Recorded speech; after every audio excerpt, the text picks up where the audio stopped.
Niñera tomó el Ferrari del magnate, pero al conocer la realidad quedó petrificado. Todo empezó una mañana común cuando Ricardo, un empresario magnate, se hallaba en una junta clave que determinaría el futuro de su empresa. Mientras tanto, en su palacete, la niñera colombiana Carmen notó que el pequeño Diego, de apenas 6 años, empezó a respirar con dificultad, sus labios volviéndose pálidos. Antes de comenzar el vídeo, suscríbase en el canal y deje su like para ayudar a mantener más historias inspiradoras como estas y no se olvide de escribir un comentario de donde estás asistiendo a este vídeo. Ella comprendía que no había tiempo que desperdiciar. Sin embargo, el único vehículo disponible en ese instante era el Ferrari del patrón estacionado frente a la entrada. En ese momento, el vigilante de seguridad, Carlos, observó desde la garita cómo Carmen cargaba al niño y lo ubicaba en el asiento del acompañante. Sus ojos se abrieron con una mezcla de asombro y desconfianza. Sin pensarlo, tomó el teléfono y marcó directamente al número privado de Ricardo. «Se lo advertí, jefe», dijo con tono urgente. «Esa mujer no es confiable, es sudamericana y yo siempre sospeché que podría traicionarlo. Acaba de llevarse su Ferrari y a su hijo. No me extrañaría que esto sea un rapto para pedir millones o algo peor». Ricardo, en medio de la negociación más importante de su carrera, sintió como su corazón se aceleraba. El murmullo de sus socios desapareció de su mente y solo pudo escuchar las palabras de Carlos retumbando en sus oídos. «¿Estás seguro de lo que dices?», preguntó con voz grave. «Segurísimo, jefe. Lo vi con mis propios ojos». «Usted no puede confiar en gente así», sentenció el guardia alimentando un miedo que ya crecía en el empresario. Carmen, mientras tanto, encendió el auto con manos temblorosas, sin importar el rugido del motor que siempre intimidaba a cualquiera. Diego intentaba respirar, cada inhalación más difícil que la anterior. «Aguanta, pequeño, ya casi llegamos», susurró con voz quebrada. La ruta hacia el hospital especializado quedaba varios kilómetros y cada semáforo, cada auto que se interponía era una amenaza al tiempo que les quedaba. En el palacete, Carlos no se conformó con avisar por teléfono. Llamó también a la policía reportando el supuesto hurto del vehículo y el rapto del menor. Las palabras que usó fueron calculadas. «Una mujer sudamericana desconocida para mí huyó a toda velocidad con el hijo de mi jefe». Lo dijo con tal firmeza que la operadora activó de inmediato el protocolo de emergencia. Minutos después, 2 patrullas salieron en búsqueda de Ferrari rojo. Mientras conducía, Carmen sintió su celular vibrar insistentemente en el bolsillo, pero no podía arriesgarse a perder la concentración. Diego comenzaba a cerrar los ojos.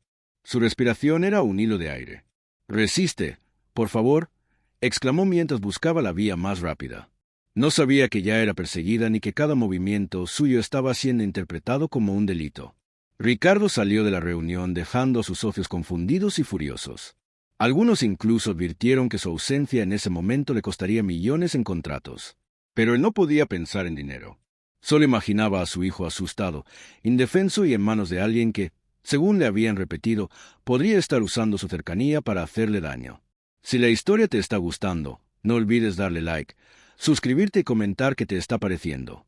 En medio del trayecto, una patrulla logró divisar el Ferrari. Encendieron las sirenas y aceleraron detrás de él. Carmen miró por el retrovisor y vio las luces rojas y azules acercándose a toda velocidad. Su corazón dio un vuelco. «No, no», ahora susurró presionando un poco más el acelerador. No era miedo a la ley, era miedo a perder esos minutos que podían marcar la diferencia entre la vida y la muerte de Diego. Ricardo, al recibir la ubicación enviada por la policía, apretó el volante de su camioneta y pisó el acelerador como nunca antes. En su mente, la imagen era clara. Su hijo estaba en peligro y todo apuntaba a que la niñera lo había traicionado. No podía imaginar que en realidad se estaba dirigiendo al momento más decisivo de su vida, uno que cambiaría para siempre la forma en la que veía a las personas y en quien confiaba. La patrulla alcanzó finalmente a Ferrari en una intersección, bloqueando el paso con violencia. 2 oficiales bajaron de inmediato armas en mano, gritando órdenes confusas.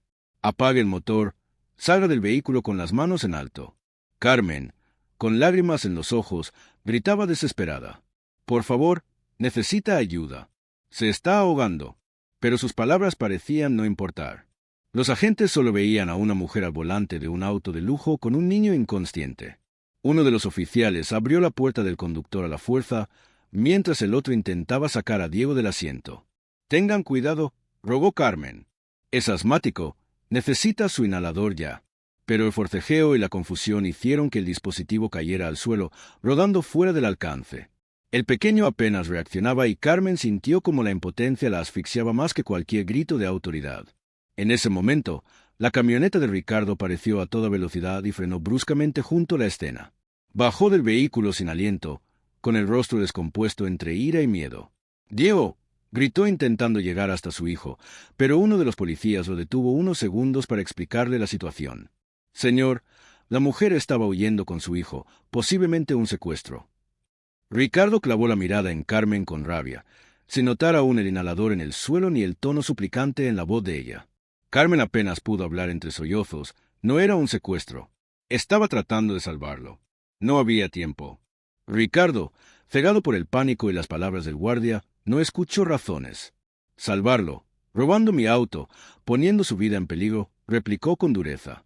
Carlos, que había llegado detrás de Ricardo, no perdió la oportunidad de añadir veneno.